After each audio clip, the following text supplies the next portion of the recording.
누가복음 38번째 시간, 마음에 들어가다, 마음에 들어가다 라는 제목으로 말씀을 나누도록 하겠습니다. 여러분 그 약육강식이라는 그 사자성어를 아십니까? 한 번쯤은 들어보셨을 텐데요.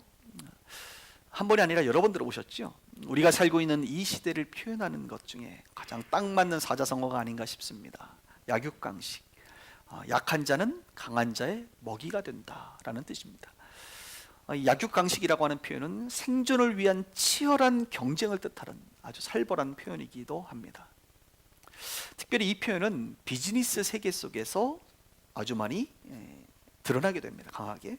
그리고 정치라든지 또 우리 학생들의 이 경쟁인 교육이라든지 또 과학, 이런 여러 가지 분야에서 약육강식의 표현들이 쓰여집니다. 특별히 인간관계 속에서도 이 표현은 쓰여집니다. 이런 약육강식의 시대를 살고 있는 우리 가운데 우리가 조심해야 될 부분이 있는데요. 무엇이냐면 그것은 죄가 될 수 있다는 것입니다. 이 약육강식이라고 하는 이 시대의 조류를 우리는 받아들이면서 자연스럽게 무죄한 약한 자를 모함하고 밟고 죽이는 일들이 일어날 수 있다는 겁니다. 그렇지 않습니까, 목사님? 우리가 약한 자를 밟고 일어서야만 내가 살 수 있는데 말이죠 라는 자기 합리화를 하면서 말입니다. 성경은 오히려 약육강식이 아니라 약육강권이다 라고 우리 가운데 가르쳐 줍니다. 약육강권, 제가 지금 말입니다. 권은 무슨 말이냐, 이 돌보다라는, 돌보다. 그래서 교회 보면 권사님들이 있잖아요. 권사님들이 하시는 일이 뭐예요? 권이 돌보다는 거, 돌보는 일을 하시는 분들이 있어요. 기독교는 약육강식이 아니라 약육강권, 강한 자가 약한 자를 돌보는 공동체다, 이렇게 우리 가운데 가르쳐주고 있습니다. 약육강식의 시대에 우리가 조심해야 되는 것이죠. 그래서 특별히 무엇을 조심하느냐? 우리의 마음을 잘 지켜야 된다라는 것을 생각해 볼 수가 있습니다. 왜냐하면 우리는 우리가 알지 못하는 사이에 강자에게 우리의 마음이 빼앗길 수 있습니다. 우리도 알지 못하는 사이에 약자를 외면하고 강자들이 약자를 짓밟는데 동조할 수 있는 사람들이기 때문에 그렇습니다. 그러므로 우리는 우리의 마음을 잘 지켜야 합니다. 오늘 성경에 보면 그러한 사람들, 마음을 잘 지켜야 될 사람들이 등장하게 됩니다. 첫 번째 인물은 우리가 잘 알고 있는 가룟 유다입니다. 가룟 유다. 오늘 성경을 한번 볼까요? 6월절이라 하는 무교절이 다가오매 대제사장들과 서기관들이 예수를 무슨 방도로 죽일까 궁리하니 이는 그들이 백성을 두려워한다, 이렇게 표현하고 있습니다. 대제사장들과 서기관들이 예수를 무슨 방도로 죽일까 궁리한다 그랬어요. 왜 대제사장들과 서기관들은 예수님을 죽이려고 했을까요? 그것은 예수님이 강자가 될 것 같이 느껴지기 때문에 그렇습니다. 예수님은 고치시는 사역을 했습니다. 병든 자를 고치십니다. 특별히 오늘 본문의 앞에는 죽은 나사로를 살립니다. 죽은 자를 살리는 일이 벌어져 버렸어요. 그래서 많은 사람들이 예수님을 따르게 됩니다. 추종하게 됩니다. 더 나아가 예수님은 가르치시는데 그 가르침의 내용이 성전을 3일 만에 헐어버린다라고 하는 혁신적인 표현들을 써갑니다. 그리고 예수님은 자기 자신이 복음을 전하실 때 자기가 메시아, 하나님의 아들이라고 말하고 있습니다. 그래서 대제사장들과 서기관들은 자신들의 기득권, 그 위치가 위태로워진다는 것을 느끼는 거예요. 기존의 전통과 질서를 파괴하는 새로운 정치 세력, 새로운 강자가 나타날 것 같습니다. 그래서 조금 더 강자가 되기 전에 약해 있을 때 밟아버려야 된다는 것입니다. 그러나 예수님을 죽이기는 이제 쉽지 않습니다. 예수님은 그리 약한 자가 아니거든요. 이미 예수님을 따르는 주변에 많은 사람들이 있습니다. 12 제자들이 있습니다. 수많은 군중들이 그 주변에 늘 있기 때문에 얼굴이 알려진 대제사장들과 서기관들은 함부로 예수님을 테러할 수가 없는 법이죠. 단지 죽이고 싶은 마음이 있는 것입니다. 궁리하게 됩니다. 약육강식. 지금 아직 강한 내가 새롭게 강한 자로 등극하는 저자를 밟아야 된다는 것입니다. 3절을 볼까요? 12 중에 하나인 가룟 유다라 부르는 가롯이라는 인이라 부르는 유다에게 뭐가 들어가요? 사탄이 들어갔다라는 아주 충격적인 표현이 등장하게 됩니다. 이 유다가 대제사장들과 성전 경비대장들에게 가서 예수를 넘겨줄 방도를 의논하게 되고 기뻐하여 돈을 주기로 언약하게 되고 유다가 허락하게 되고 예수를 무리가 없을 때 넘겨줄 기회를 찾았다라고 성경은 표현해주고 있습니다. 가룟 유다에게 사탄이 들어갔다. 돈을 주기로 약속을 받고 기회를 찾았다. 내부의 적이 생겼습니다. 외부인인 대제사장들과 서기관들 입장에서는 견고하게 예수님 주변에 둘러싸여 있는 12명과 수많은 군중들을 뚫고 어떻게 예수를 잡을 방도가 없었는데 마침 내부의 적이 생겼습니다. 자발적 첩자 노릇을 할 사람이 드디어 생긴 것입니다. 그 이름이 바로 가룟 유다입니다. 왜 가룟 유다는 예수님을 3년 동안 따르는 제자에서 적이 되었을까? 배신자가 되었을까? 왜 사탄이 그의 마음에 들어가게 되었을까? 우리는 생각해 볼 필요가 있습니다. 오늘 사건이 있는 며칠 전에 마리아의 향유 옥합 사건이 있었습니다. 300데나리온, 지금으로 얘기하면 3천만 원 정도 되는 향유 옥합을 깨서 예수님의 머리에 발에 부었던 마리아, 여러분 기억하시죠? 그때 가룟 유다는 나서서 이렇게 말했습니다. 어찌하여 너가 이것을 허비하느냐라고 말했습니다. 그는 예수님의 재정을 담당하고 있던 사람이었습니다. 그 공동체의 재정 담당이었어요. 그러나 요한복음은 그에 대해서 이렇게 얘기하고 있습니다. 그는 도둑이라. 그 연복 돈꾀, 돈을 맡고 있는 그것에서 늘 자기가 필요할 때마다 인마에 포켓을 했던 자라고 사도 요한은 직면해주고 있습니다.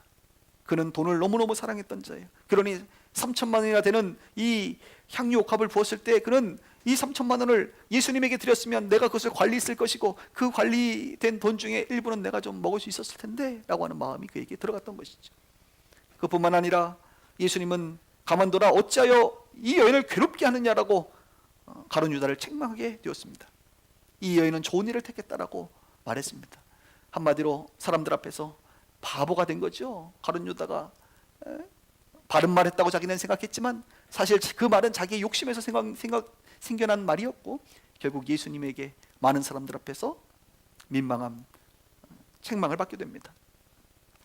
결국은 가룟 유다는 돈에 대한 사랑, 이 사랑 정도가 아니라 욕심이죠. 욕심, 돈에 대한 욕심과 사람들 앞에서 내가 무시당했다는 거예요. 거절감 당했다는 거예요. 한마디로 상처받은 거예요. 많은 사람들 앞에서 상처를 받게 됩니다. 그것이 곧 가룟 유다에게 악한 마음으로 작용하게 되었습니다. 여러분, 우리 가운데 악한 마음이 들어오면 이 악한 마음이요, 시간이 지나면서 점점 악한 마음이 확산될 가능성이 높습니다. 하나님의 사람들 중에는 이 악한 마음을 빨리 제어버리기도 하지만 대부분의 사람들은 악한 마음이 시간이 지나면서 확장되어져서 정말 사악한 사람이 되게 됩니다. 바로 그때 사탄이 그의 마음에 들어가게 됩니다. 결국 가룟 유다는 사탄에게 마음이 붙잡히게 되고 결국 예수님을 죽이고자 하는 그 의도를 알고 있는 대제사장들과 서기관들에게 스스로 찾아가게 됩니다. 그리고 협상을 하게 됩니다. 돈을 받기로 약속받고 어떻게 하면 이 예수를 죽일 수 있는지 의논하게 되고 결국 기회를 찾아서 죄를 행하게 됩니다. 여러분, 사탄이 마음에 들어갈 수 있음을 알아야 돼요. 사탄은 여러분의 마음에 들어갔다 나갔다 할 수 있습니다. 네. 그렇죠? 네. 그런데 조건이 하나 필요합니다. 그 조건은 바로 무엇이냐면 죄라고 하는 문을 여러분들이 활짝 열었을 때 사탄은 들어갑니다.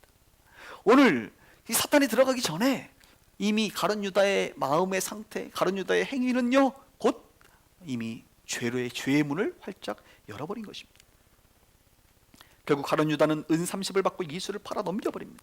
예수가 잡히도록 군인들을 인도했고 예수를 지목하여서 예수가 그 견고한 12명의 제자들과 많은 군중들 사이를 뚫고 결국 예수를 붙잡도록 하는 그 일을 가룟 유다가 하게 됩니다.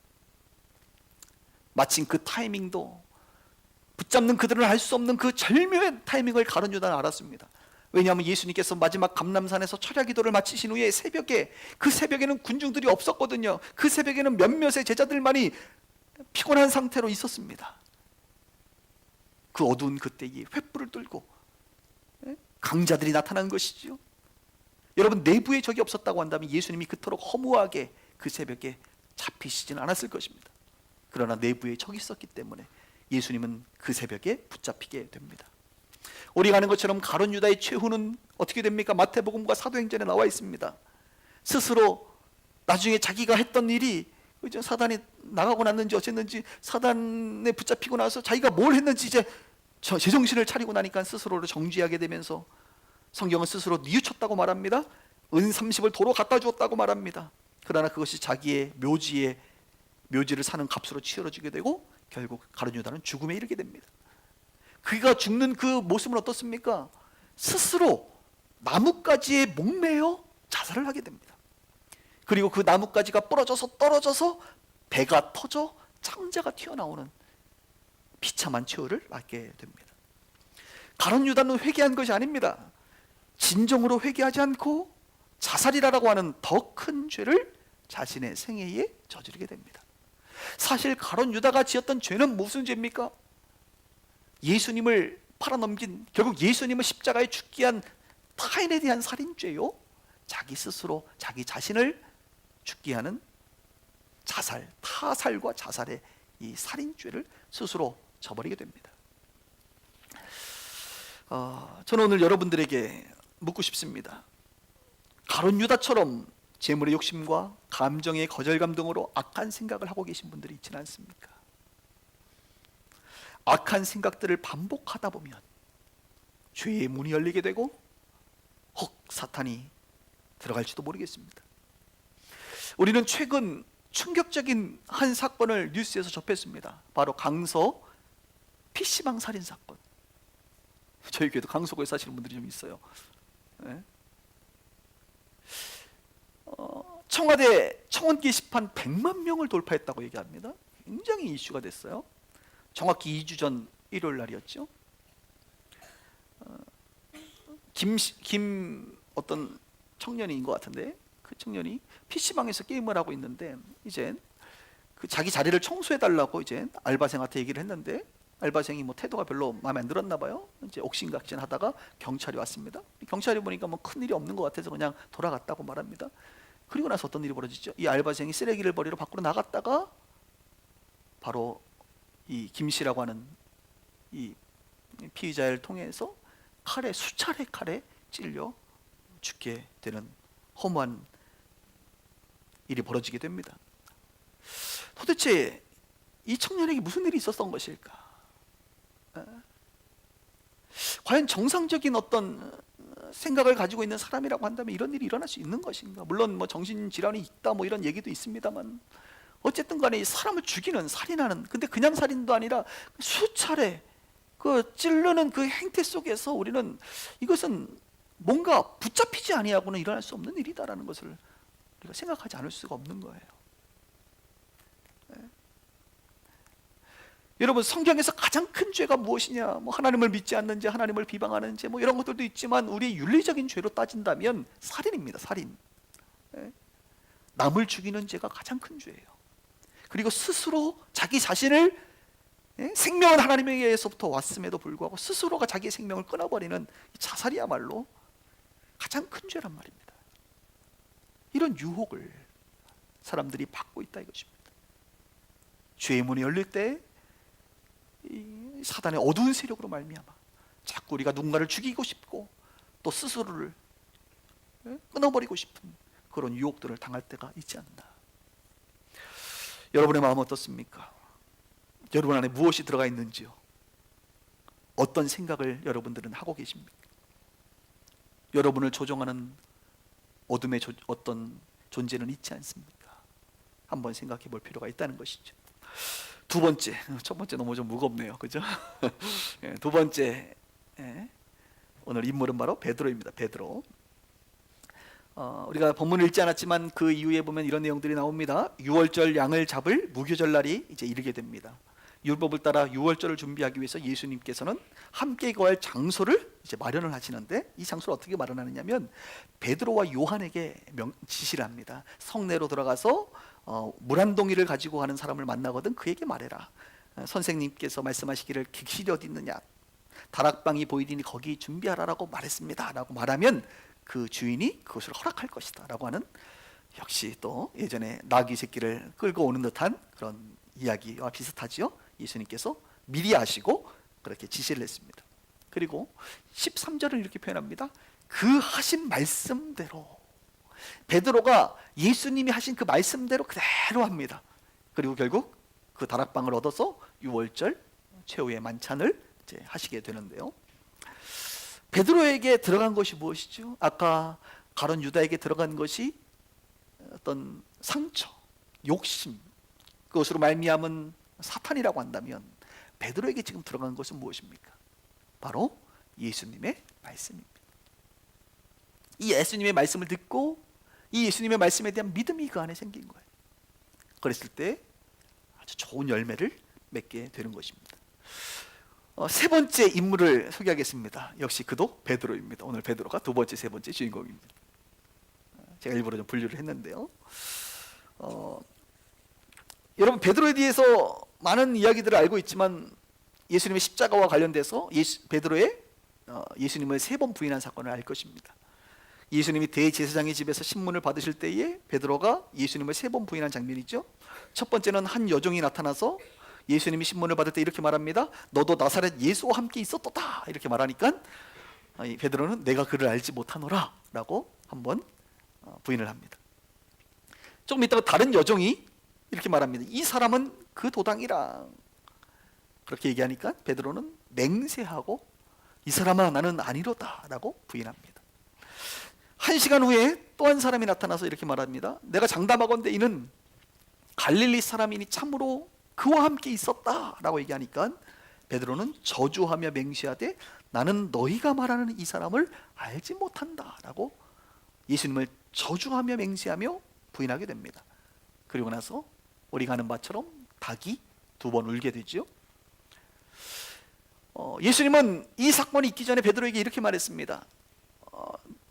내가 붙잡히고 닭이 울기 전에, 오늘 닭이 울기 전에 네가 나를 3번 부인하리라 라고 말했습니다. 이미 아셨죠? 그때 베드로는 어떻게 반응했습니까? 예수님, 내가 주와 함께 죽을지언정 그런 일은 없습니다. 내가 주와 함께 죽으면 죽었지 내가 예수님을 부인한 일은 없을 거예요 라고 자신의 의지를 피력했습니다. 의지를 피력했습니다. 자기의 의지로는 예수님을 절대 부인하지 않을 거라고 저는 확신했습니다. 그러나 우리가 아는 바처럼 베드로는 자기의 의지의 그 피력은 온데간데 없이 곧 예수님을 부인하게 됩니다.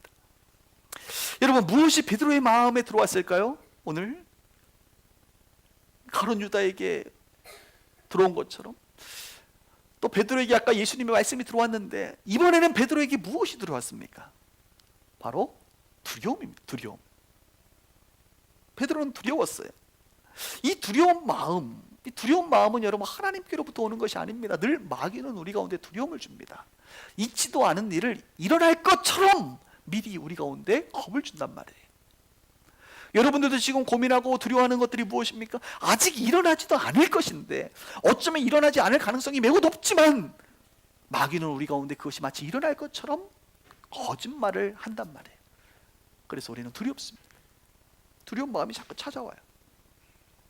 한번 생각해 보세요. 왜 두려운 마음이 들었을까요? 분위기 때문에 그렇습니다. 환경 때문에 그렇습니다. 한마디로 현실을 보니까 두려운 거예요. 지금 예수님이 새벽에 해도 떠지 않은 그곳에, 새벽에 횃불이 있는 그곳에 군인들이 배치되어 있고 세상의 권력자들이 그곳의 중심에 서서 수많은 군중들이 예수를 비아냥거리고 있으면서 채찍질을 당하고 있단 말입니다. 두렵지요. 그 현장에 있는 베드로의 마음은 두렵습니다. 현실은 언제나 우리에게 두려움을 줍니다. 몇 시간 전에 겟세마네 철야 기도를 맡으신 예수님은 두려움을 이겼어요. 예수님은 두려움을 이겼지만 베드로는 그 시간에 졸고 있었습니다. 그는 두려움을 이기지 못했습니다. 예수님은 두려움이 올 수 있는 상황임에도 불구하고 두려움을 마음에서부터 거절하셨지만 베드로는 무방비 상태로 두려움이 내 마음속에 들어오는 것을 막아설 수가 없었습니다. 기도하지 않으면, 성령 충만하지 않으면 현실 앞에 두려워할 수밖에 없는 것이 바로 인생이라는 거예요. 내가 아무리 나는 두려워하지 않을 수 있어라고 내 의지를 피력한다 할지라도, 내 의지를 믿는다 할지라도 하나님의 말씀에 대한 믿음이 없이 기도를 통해서 성령 충만하지 않으면 우리는 언제든지 두려워 떨 수밖에 없는 존재라는 것을 성경은 우리 가운데 말해주고 있습니다. 그래도 베드로가 잘한 게 하나 있죠. 이런 예수님을 부인하는 이런 일을 했음에도 불구하고 성경은 말합니다. 밖에 나가서 심히 통곡하니라. 닭이 울고 나서 예수님이 하셨던 말씀을 기억하고 밖에 나가서 심히 통곡했다. 무슨 말이에요? 회개했다, 회개했다. 자기의 이 처지와 자신의 이 죄와 자신의 이 모습을 보면서 안타까워하고 자복하며 하나님 앞에 회개하는 모습. 그리고 그는 자살하지 않았습니다. 그는 부활하신, 나중에 시간이 지나 예수님이 부활하시고 나서 부활하신 예수님을 만나고 회복하게 됩니다. 시몬아, 시몬아, 네가 나를 사랑하느냐? 예, 주님, 내 양을 먹이라, 내 양을 치라. 이 세 번의 예수님의 질문 앞에 세 번을 부인했던 베드로가 완벽하게 예수님과의 관계에 회복하게 됩니다. 베드로는 넘어졌어요. 심각하게 넘어졌습니다. 그러나 그는 회개하고 회복했습니다. 다윗도 심각하게 넘어졌어요. 그러나 그는 회개하고 회복했어요. 여러분, 우리가 대단하게 생각하는 하나님의 사람들이 넘어지지 않지 않아요. 다 넘어질 수 있어요. 또 넘어집니다. 넘어지지 않는 사람은 없어요. 우리는 연약하거든. 우리는 순간순간 두려움이 찾아오고 순간순간 악한 생각들이 찾아와 우리는 넘어집니다. 그러나 하나님의 사람들, 위대한 하나님의 사람들의 특징은 넘어져도 하나님 앞에 회개의 자리로 나아가고 더 나아가 시간이 지나면서 그 모습에서 회복하여 원래의 모습으로 다시 일어선다는 것입니다. 여러분들이 두려워할 수도 있고 죄를 지을 수도 있습니다. 중요한 것은 가룟 유다처럼이 아니라 베드로처럼 회개하고 회복하는 거예요. 오늘 이 가룟 유다와 베드로의 이야기를 통해서 우리는 무엇을 깨닫게 됩니까? 한 가지의 오늘 포인트는 무엇입니까? 우리의 마음에 무엇이 들어가 있는가라는 거예요. 우리의 마음에 지금 무엇이 들어가 있는가? 가룟 유다처럼 욕심, 마음의 상처, 베드로처럼 두려움, 이런 것들이 우리를 지금 지배하고 있는가? 아니면 예수님처럼 성령 충만함, 담대함, 이런 것들이 여러분 안에 들어가 있는가? 오늘 주일 여러분의 마음을 살피시길 바랍니다. 조금 더 자극적으로 표현하면 사탄이 들어가 있는가? 주님의 말씀이 들어가 있는가? 사탄이 주는 생각이 들어가 있는가? 아니면 예수님의 말씀이 주는 생각을 가지고 있는가?